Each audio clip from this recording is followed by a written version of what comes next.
Hi everyone, and welcome to another episode of Busting Through Life Challenges with me, Di Parker, and my guest today. I've asked Radha to come back and talk to us because we're approaching that time of year that is quite challenging for a lot of us. We want to start thinking about our healthy eating in the future going forward and this next year. So Radha and I were having a conversation after our last podcast, and something occurred to me I hadn't connected before.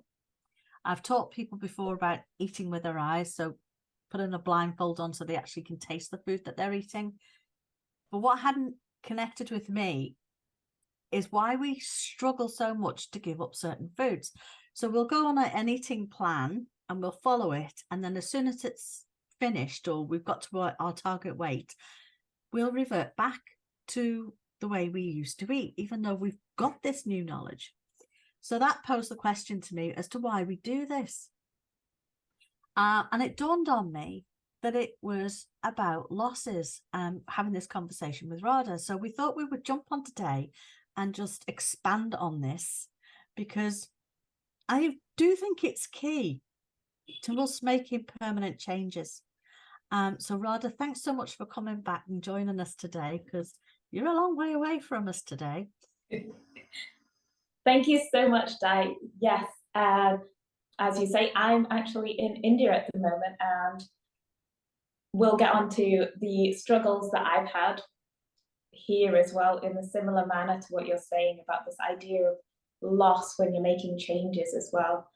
And the conversation that we had was fantastic to have come down to that conclusion.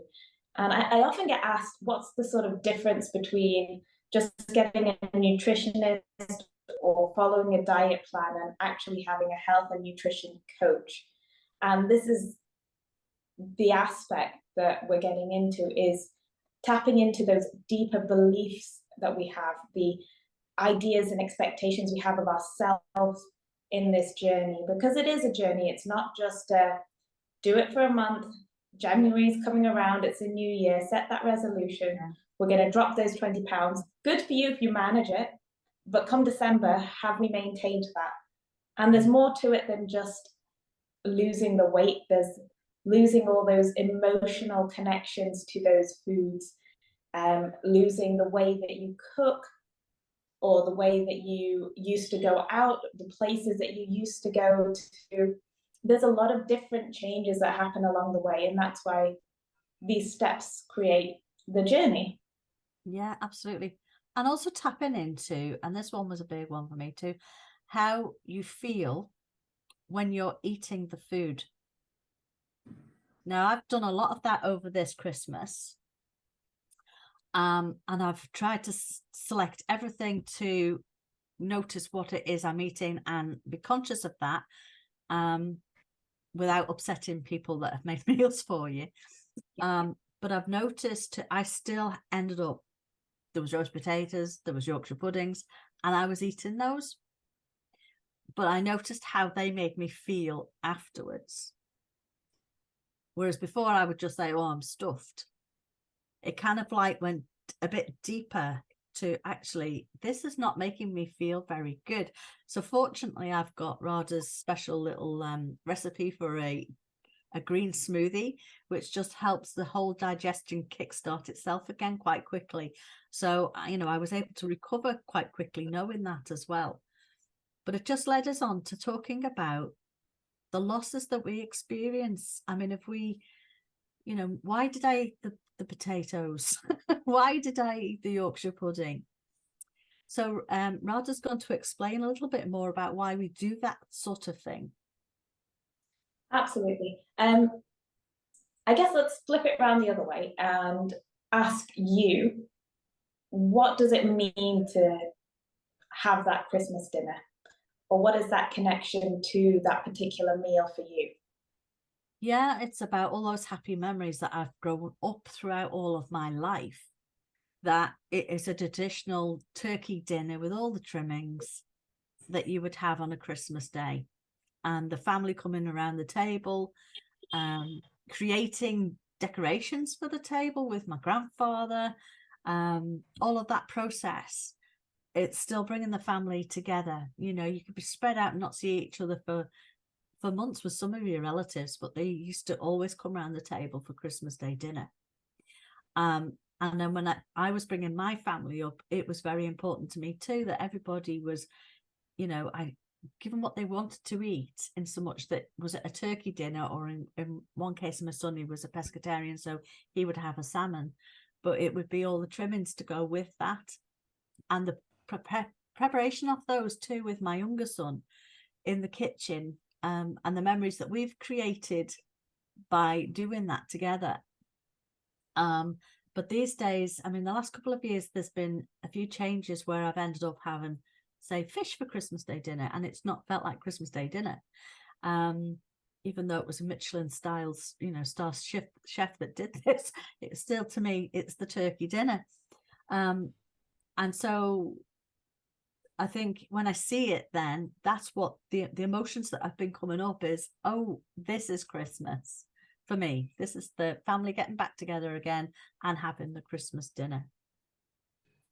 Yeah, that's so interesting, because that's that emotional connection. And as I was saying, I'm in India at the moment, and depending where in India you are, it's not as big a deal to celebrate Christmas. And I was aware of that coming here during Christmas time.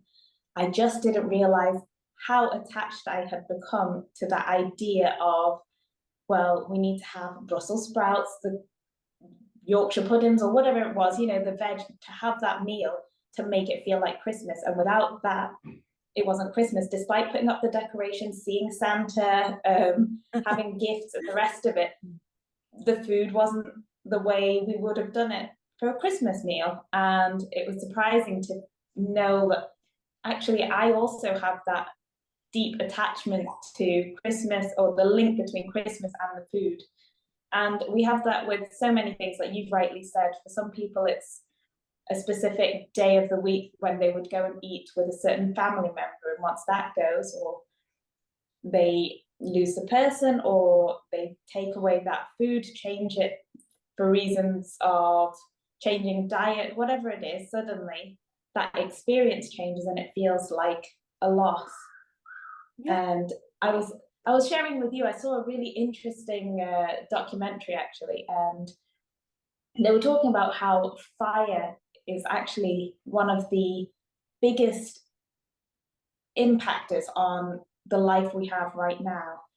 And if we go back caveman years, and when they discovered fire, it changed things so drastically. So before, when they used to need to spend hours and hours chewing whatever meat they'd caught, and even digesting it, they would take all of that time to digest such solid, unprepared meat.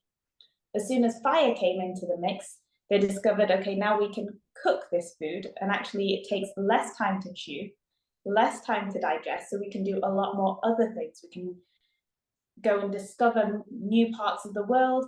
The women can be involved in the cooking process as well, and they can go and forage, they can spend that time.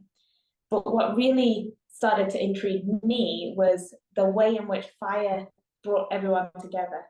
So it was the heat and the cooking method. So people started to congregate and sit around the fire. Once we keep looking forward, it's, okay, now we have food that we can digest, and it's providing us new nutrients that's then helping the brain grow. It's providing nutrients to allow us to go and do other things, which then means you have a bigger head that can't be delivered as easily. So now we need assistance, whereas before you would just deliver babies without any assistance. So you're bringing in people to help you to deliver your baby. And this whole sense of community suddenly develops around that. And in this documentary, they made fire the most important, like the central. When we sit around a campfire, we feel that community and that bond as well. And over time, from the conversation we were having, if you look at it, the dining table has become a replacement for that fire. Yeah. We sit around a dining table, and the food has become the central point and the thing that brings us all together. And it's just interesting to see how that tiny development has become such an ingrained part of who we are and how we live our day-to-day life. And therefore, when we want to make changes again, how much extra work we get to do in order to make those changes last. It's true, isn't it? I mean, I love sitting around a campfire. And again, there's other childhood memories of us doing that when we were out camping. But we've always, as a family, sat around the table. And then when Rob came into my life with his children, that was something I was insisting on, that because they didn't do that. Oh no, because it opens up conversation. You find out what's going on and all the rest of it.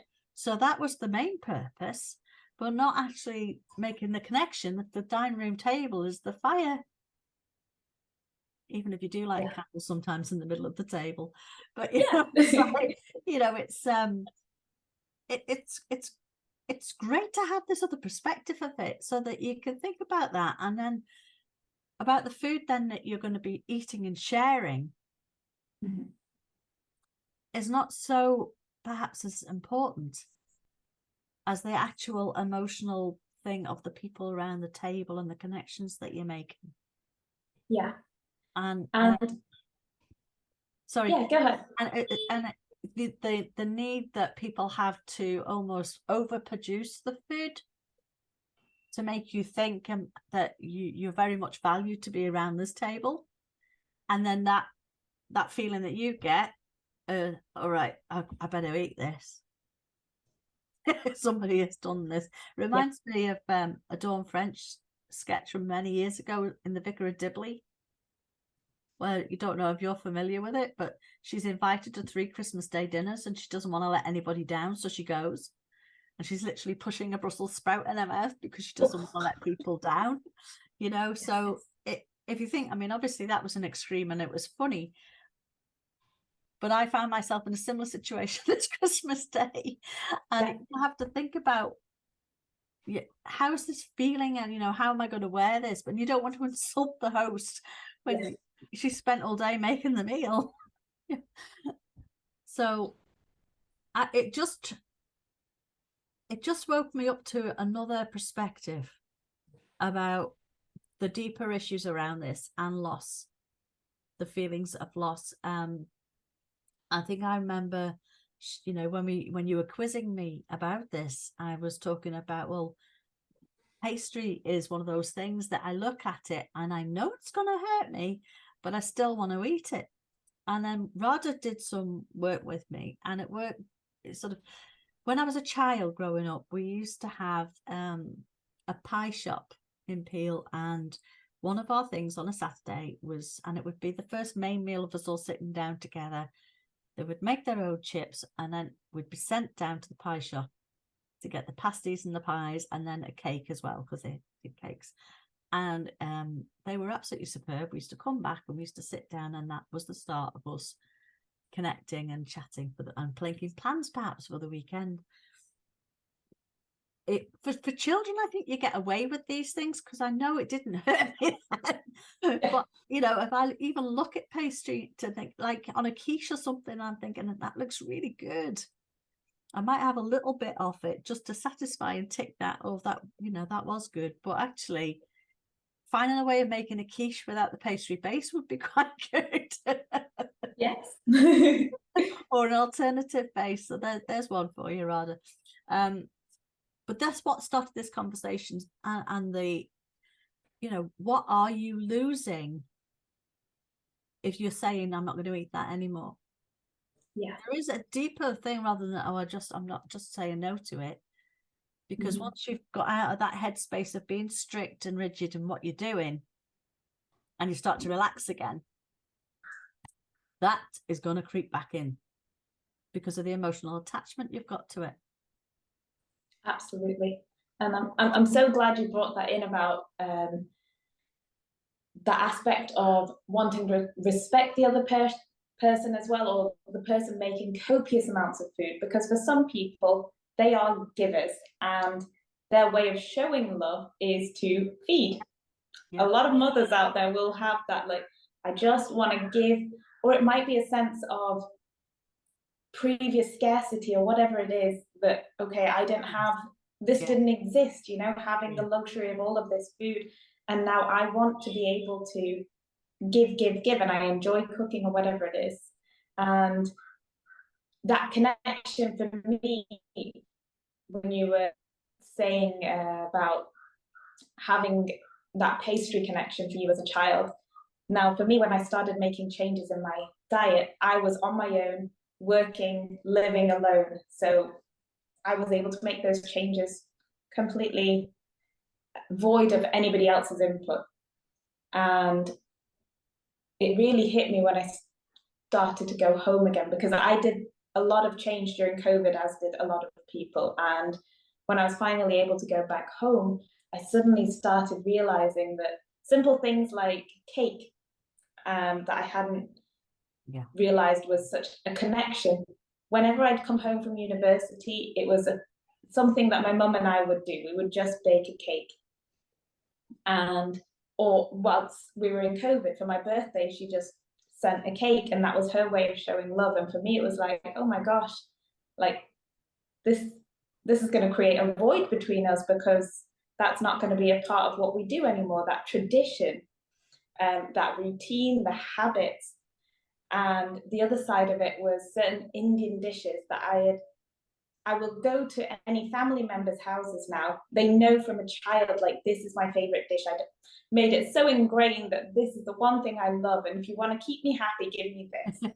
And it's something that I no longer eat, or I have an alternative version of it.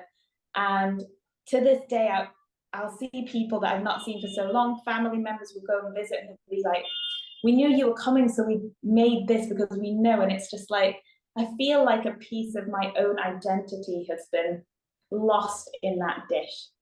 Yeah. And to come to terms with that, and it was work that I got to do. How can I find an alternative? How do I express that actually I'd be okay with this instead, a replacement? It's not going to be the same as it always was, and we're not meant to stay the same throughout our lives. We get to do that work to so that there is a lot of strong connection to many parts of what we eat and how we eat it, that we get to do that work on. And I think going forward, for anybody that's thinking about this next year and making plans to make changes, there's so many levels of things to think about, not just following a program. But if you feel like you're denying yourself something, it might be an idea to just take that step back and say, okay, what's the attachment to this that I think I'm denying myself? Because as you say, I'm not telling you what to eat. No. You kind of like taste, take the food and notice how it feels in your body. Because I do deny myself certain things. I do not deny myself chocolate, even though we've talked about that in the past, because I've associated that eating chocolate puts weight on. It's full of sugar. Christmas Eve, I had some chocolate. I gave myself permission to have chocolate, followed by a day of Christmas Day dinners. And by the time that Christmas night came, I was not in a good place, and it rocked on into Boxing Day. But fortunately, as I say, I had your green mix to make, so I was able to help shift some of that feeling. But I think it's crucial, if you're wanting to be successful in losing this excess weight or making some dietary changes, that we say it's not just a diet, it's a healthy way of eating, but actually to feel what the food tastes like. What's the connection? If you're feeling it's hard to be without something, what is the connection to that food? That once you can identify what it is, you can make a different choice about it. You can perhaps grieve the fact that you have to move on from that particular food. If it has got all those lovely memories with it, it might be it's time for you to say goodbye. Or it might empower you to say, well, no, actually, I will allow myself to have it X, Y, and Z.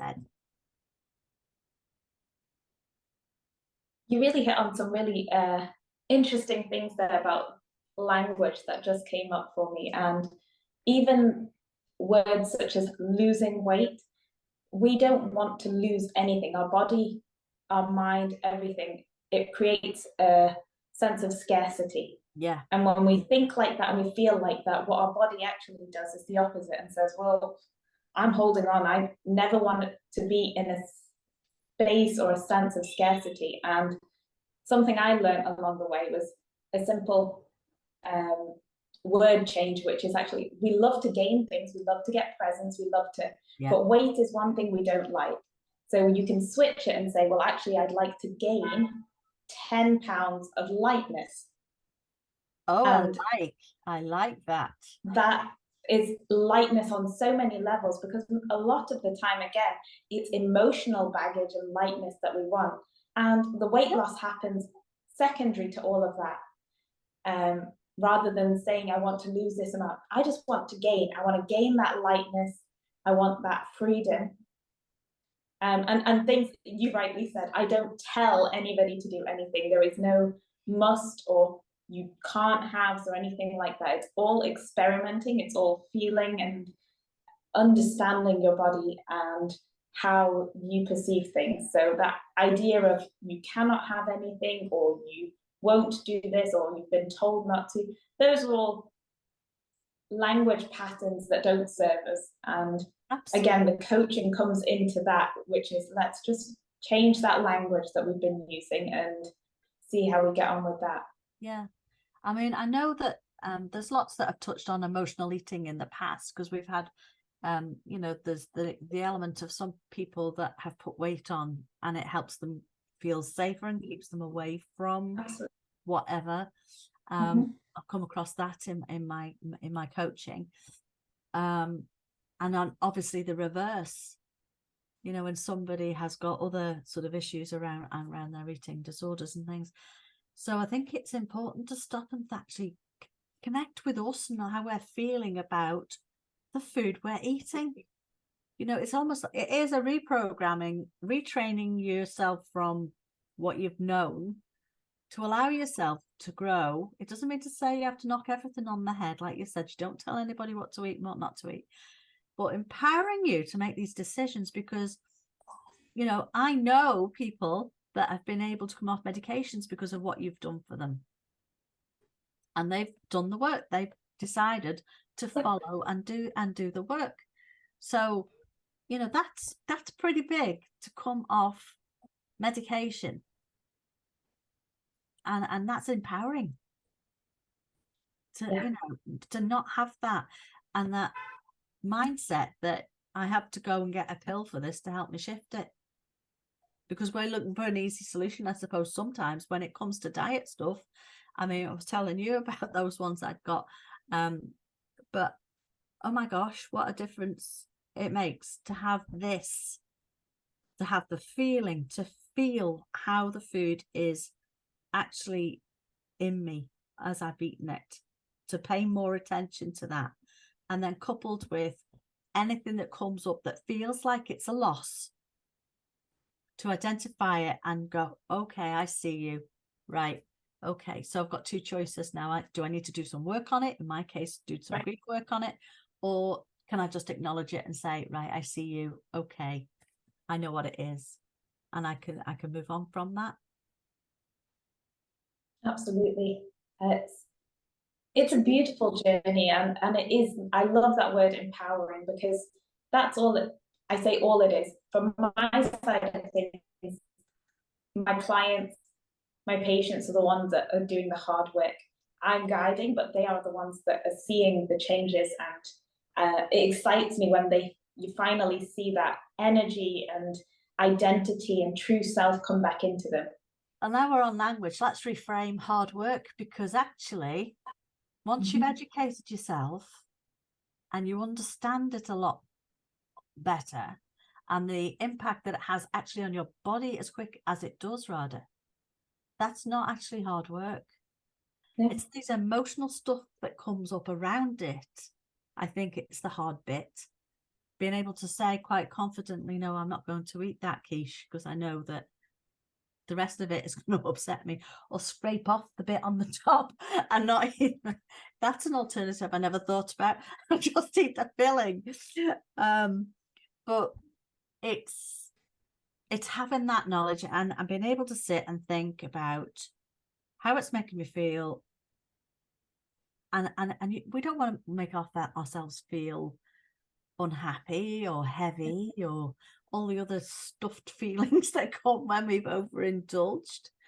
So I think it's quite the eye-opener and a different spin on things for people to maybe just think about that going forward. Absolutely. And what you just said there about having the knowledge, there's a saying out there that it used to be knowledge is power, but actually knowledge is only potential power. Unless you actually put it into good use and do something with it, add the action in, you don't get the power and the benefits from it. Yeah. And after all, our bodies we are what we eat. Yes. So if we want to feel good, we don't put the foods in that make us feel good for a moment.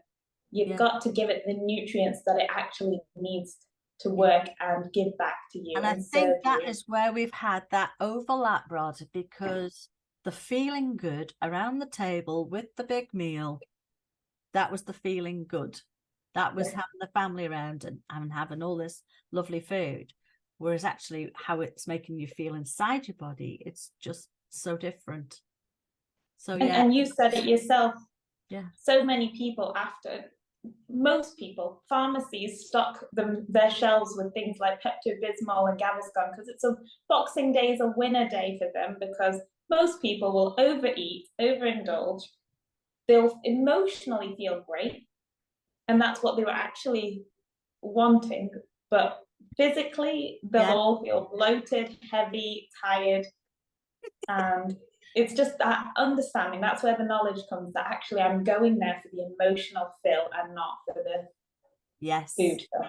I think that is going to have a big impact for people that are listening to this for 2024. And I think there's alternatives too. If you're feeling overwhelmed with the food you've eaten, you can use peppermint oil, a couple of drops of that into some warm water. That'll help flush you out. Ginger, that'll help you shove things around, won't it? And then you can also get in touch with Radha and get her special recipe.